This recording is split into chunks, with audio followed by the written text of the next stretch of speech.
اعوذ باللہ من الشیطان الرجیم، بسم اللہ الرحمن الرحیم۔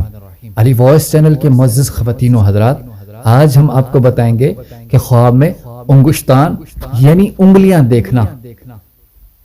اہل تعبیر فرماتے ہیں کہ خواب میں دائیں ہاتھ کی 5 انگلیاں 5 نمازیں ہیں اور بائیں ہاتھ کی 5 انگلیاں فرزند اور برادر ہیں۔